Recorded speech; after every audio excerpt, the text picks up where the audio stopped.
এক মাদ্রাসায় এরকম খাদেম ছিল, তো খাদেমের সাথে বাচ্চারা খুব দুষ্টামি করত, ডাকতো গরু। কি হ্যাঁ, পড়ার সময় গরু ডাকতো। তো ও ছিল একটু সাদা সিধা, সাদা সাদা সিধা বোঝেন,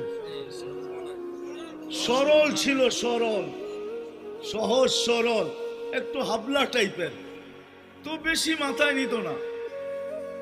আবার দেখবেন হাবলা মানুষ চেতলে কিন্তু খবর আছে, ঠিক ঠিক না? ঠিক। তো একদিন বৃষ্টি হইতেছিল প্রচন্ড, এর দায়িত্ব ছিল ছেলেদেরকে খানা পরিবেশন করা। তো খানার সময় হয়ে গেছে, খানা নিয়ে আসে না, তো ছেলেরা চিৎকার দিতেছে গরু কই গেল। একটু পরে দেখতেছে খানা নিয়ে আসতেছে, তো সবাই চিৎকার দিয়ে বলতেছে ওই গরু এত দেরি করলি কেন? বাস সরল সহজ তো লেগে গেছে মাথায়। খানা নামায়া দিয়া মোহতামিম সাহেবের কাছে যায় বলতেছে চাকরি করব না। কেন? কটি মাদ্রাসায় যেটি পালেন এটি সব দেয়া দাও। সবসময় গরু বলে শোয়া গেছি, আজকেও গরু বলতেছে বিজা বিজা খানা নিয়ে আইলাম। তো মোহতামিম সাহেব বুঝছে যে সরল সহজ মানুষ চেতলে তো এরমই চেতে, গেছে গা সিধা বাড়িতে। রাত্র ৩টার সময় আসতেছে, আয়সা মোহতামিম সাহেবের দরজায় খটখটাইতেছে, জিজ্ঞাসা করছে কে? হুজুর আসছি। কি জন্য? চাকরি করব। তুমি না দিনের বেলা চলে গেলে চাকরি করবে না? এতদিন চাকরি করতেছিলাম শুই না, এখন চাকরি করব দেখা। বলছে এটা আবার কি দেখা চাকরি করবে মানে?